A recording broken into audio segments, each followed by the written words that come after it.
नमस्कार, पूजा and बुधो blog या चॅनलमध्ये आपलं स्वागत. सगळ्यात आधी तरी धनोत्रयोदशीच्या तुम्हा सर्वांना खूप साऱ्या शुभेच्छा. धनोत्रयोदशीचा दिवस अर्थात धनतेरस हा दिवस प्रत्येक भागात वेगवेगळ्या पद्धतीने साजरा केला जातो. धनतेरस या सणाचं एक खास वैशिष्ट्य म्हणजे आपापल्या व्यवसायानुसार वेगवेगळ्या देवतांचे पूजन या दिवशी केलं जातं.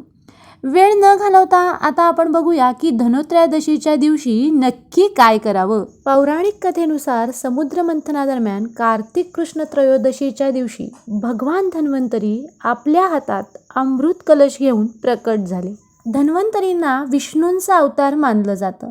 आपल्या भाषेत यांना आपण देवाचे डॉक्टर म्हणू शकतो किंवा सृष्टीतले पहिले डॉक्टरसुद्धा म्हणू शकतो.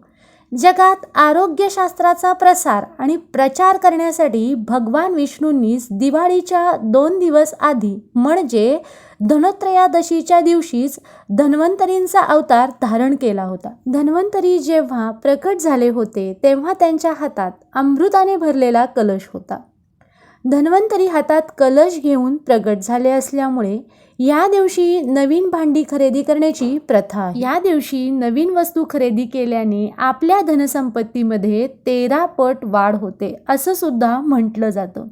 देवाचे वैद्य असलेल्या धन्वंतरींना वैद्यक शास्त्राचे देव मानलं जातं. यामुळंच डॉक्टरांसाठी हा दिवस फार महत्त्वाचा आहे.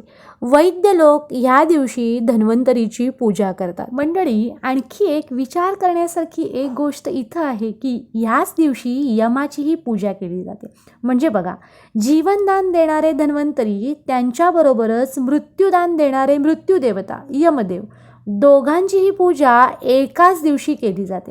कारण या दोघांचीही पूजा करण्याचा हेतू मात्र एकच आहे आणि तो म्हणजे मानवाला दीर्घ आयुष्यासह आरोग्यदायी आयुष्याचीही प्राप्ती व्हावी. धनोत्रयोदशीच्या दिवशी यमदेवांची पूजा केल्याने दीर्घ आयुष्याची प्राप्ती होते असं म्हटलं जातं आणि म्हणूनच त्यासाठीच धनतेरसच्या दिवशी तिन्ही सांजेच्या वेळेला थोडी कणिक घेऊन त्यात तेल आणि हळद घालून एक दिवा तयार करावा. तो दिवा अंगणामध्ये दक्षिणेकडे तोंड करून ठेवावा.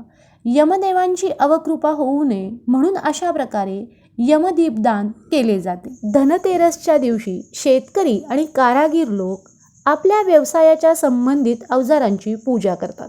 शेतकरी नांगर वगैरे ह्यासारख्या शेतीशी संबंधित अवजारांची पूजा करतात.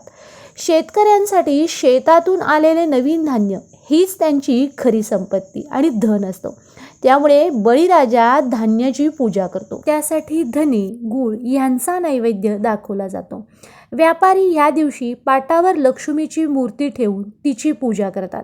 हिशोबाच्या वह्या, सोने, नाणे यांचीही या दिवशी पूजा केली जाते. धनतेरसच्या दिवशी सोनं किंवा चांदीची खरेदी करणं हे शुभ मानलं जातं. या दिवशी बरेच जण भांड्यासह दागिन्यांचीही खरेदी करतात. धातूमुळे नकारात्मक ऊर्जा नष्ट होत असल्याचं मानलं जातं. याच दिवशी घरातले अलंकार तिजोरीतून बाहेर काढून स्वच्छ करून पुन्हा ते जागेवर ठेवले जातात. त्याचबरोबर या दिवशी शक्य असेल तितकं दान करावं असंही म्हटलं जातं. दान करण्यासाठी हा दिवस अत्यंत शुभ मानला जातो. मंडळी, वर्षभर पुरेल इतकी सकारात्मक ऊर्जा दिवाळीत आपल्याला मिळत असते आणि त्याचा लाभ प्रत्येकानेच घ्यायला हवा. तुम्हाला आजचा व्हिडिओ कसा वाटला हे कमेंट करून नक्की सांगा.